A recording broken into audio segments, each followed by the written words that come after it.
Mbappé, on t'a dit qu'il fallait dégonfler un petit peu ton boulard. On t'a dit que tu t'avais attrapé la grosse tête. Mais regardez les gars, le but il s'est fait littéralement refuser à cause de son gros crâne les gars.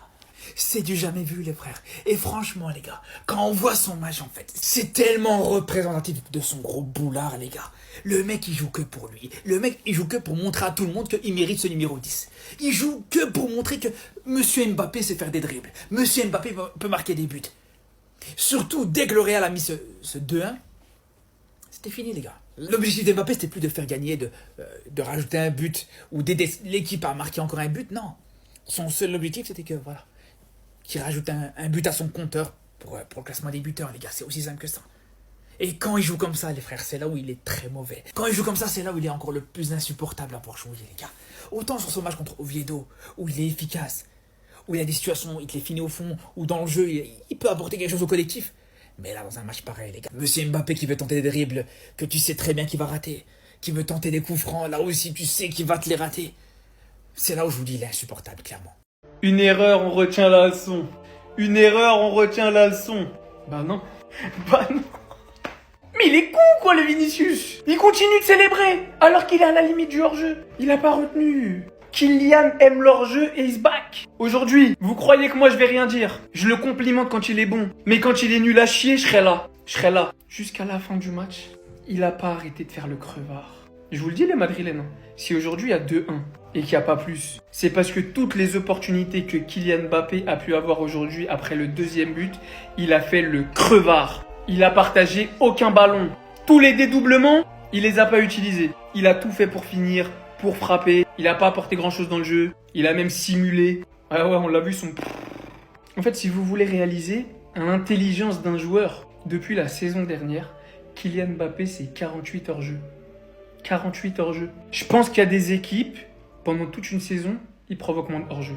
Je veux bien, il est rapide, il prend la profondeur, tout ce que vous voulez. Mais l'intelligence de ralentir son appel, bah c'est pas donné à tout le monde en fait. Aujourd'hui, j'ai archi pas aimé son match. Toujours pas présent dans la surface. Et c'est exactement dans ce genre de match qu'on voit les limites de Kylian. Face à un vrai bloc bas, une défense à 5, pas de profondeur. Les deux seules fois où il a eu de la profondeur à prendre, il s'est retrouvé hors jeu. Même s'il avait marqué, je lui concède. Mais il t'apporte pas de solution dans la surface. Incapable de s'imposer physiquement. Dans les airs, j'en parle même pas. C'est toujours pas un neuf. Et je vous le dirai encore et encore jusqu'à que ça rentre dans vos crânes. Mettez-le à gauche, mettez-le à droite. Foutez Gonzalo Garcia en pointe et vous comprendrez les Madrilènes. Je crois que j'ai plus de QB coach que Xabi Alonso. Ouais, voilà, je vous le dis.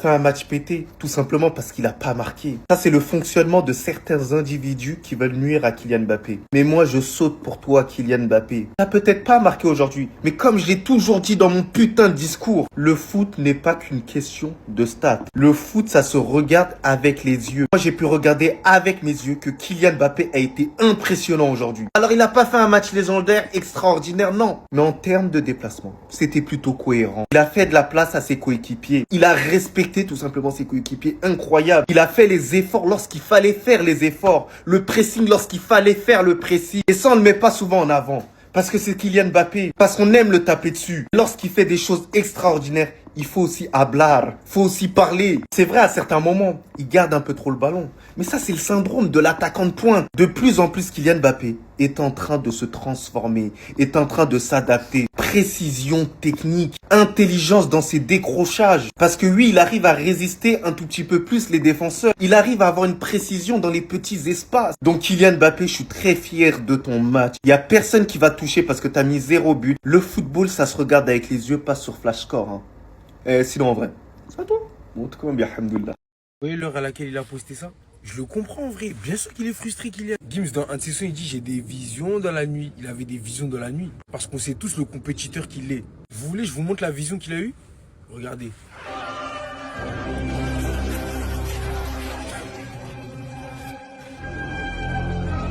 Bien évidemment, t'en as qui en ont profité pour le terminer, comme d'habitude. Bon, ça bouge pas, ça reste bon enfant. Mais le truc, c'est que pour ceux qui ont vu le match d'hier, là, je vous parle même pas de la main d'Arda parce que lui aussi doit être frustré. Il aurait pu mettre son doublé. Malheureusement, il n'en a mis que un. Mais le but de Mbappé, je vous parle bien évidemment du premier qui a été refusé. Moi, j'ai toujours trouvé ça ridicule.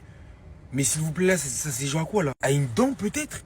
C'est ridicule. J'ai pas attendu ce but avant de dire tout ça. Il me semble d'ailleurs que l'IFAB travaille sur une règle qui consisterait à faire en sorte que ce genre de but ne soit plus refusé pour des positions d'hors-jeu et soit validé car ça favorise le jeu, les gars. Là, les défenses, elles sont beaucoup trop avantagées. En l'occurrence, si c'est l'équipe que vous supportez qui concède ce genre d'occasion, je pense pas que ça va vous plaire, mais si ça peut vous arranger, bah tout le monde prend en fin de compte. Après, les règles, ce sont les règles. Malgré le fait qu'il dépassait d'1 millimètre, il a quand même dépassé, mais ça reste frustrant de malade parce qu'il avait fait un appel de fou.